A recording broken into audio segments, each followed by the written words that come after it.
ישראל, אדוני שומרך, אדוני צילך על יד ימינך, יום יום השמש לא יקק וביורח בליל, אדוני שמוך מכל רוע, ישמר אס נפשך, אדוני מבצע ישראל ויחו מעתו, ביד אלוהים. My friend, take a few coins, throw it into the pushka, and with the Torah, with the tefillah, with the tzedakah, we will merit the imminent redemption. Talking about redemption. And in the Rebbe's advice, call, that we should be learning this period of time a subject of the Beis Hamikdash and its vessels. Let us discuss today one of the very known vessels, the menorah, the candelabra, with its 7 branches, which was lit every night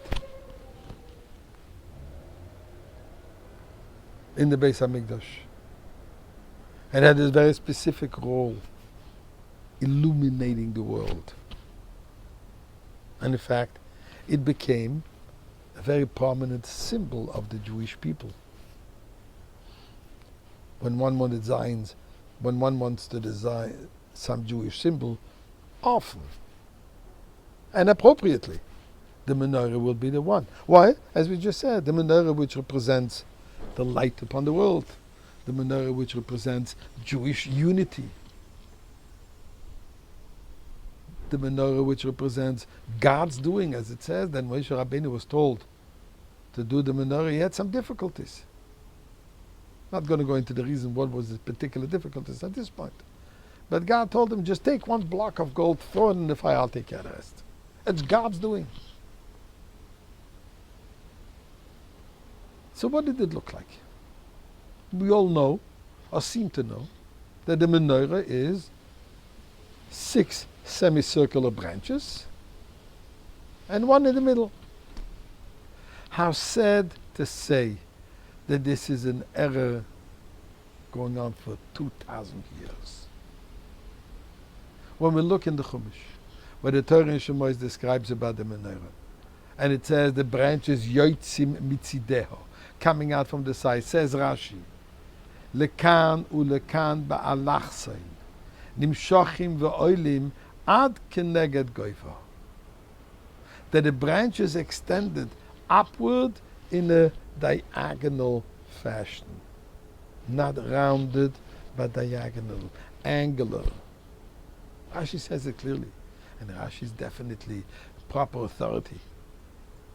Now some that continue with this mistaken notion that it was semicircular want to base it upon the fact that when Maimonides, the Rambam, describes the vessels, doesn't say that it was angular or diagonal. And therefore they claim, here you have that the Rambam must agree with a common conception. But that's a mistake. The Rambam doesn't need to say that it was angular because it is obvious. Why is it so obvious? Because originally the Rambam designed it. And they designed it clearly that it is angular, diagonal. And they're not rounded. Unfortunately, the initial prints of the Rambam, where the printing was very primitive, they omitted to also include the design that the Rambam made in the Rambam and in Pirush HaMishnayos. Eventually, it was found. To the point that the Rambam's son, Rabbi Avraham, quotes this design, and he says, as my father designed it, that it was going on an angle.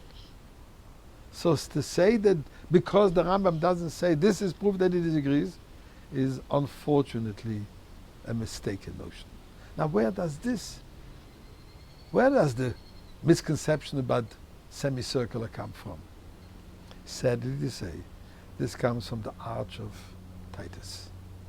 Titus, after his conquest of Jerusalem, came back to Rome.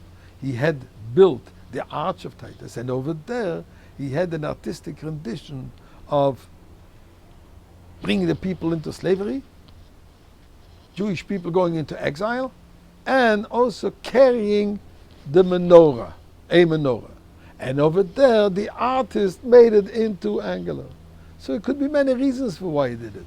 Either simply because he didn't know what a menorah looked like, and he just thought of it, that this is probably what it looked like. Or there could be another reason. The Beis Hamikdash had many candelabras to light up, to bring light into the Beis Hamikdash at night. of whenever was necessary. Now these ones very possibly were rounded and not angular, and he based his image on that, but not on the menorah, what it was. And why is that important? Because it is sad to say that 2,000 years of depicting the menorah, we base it rather on the design of our arch enemy, the one who destroyed the Beis Hamikdash, the one who took us into exile, rather than saying it the way the Chachamim teaches us. There has to be a Jewish pride in accepting the word of our sages.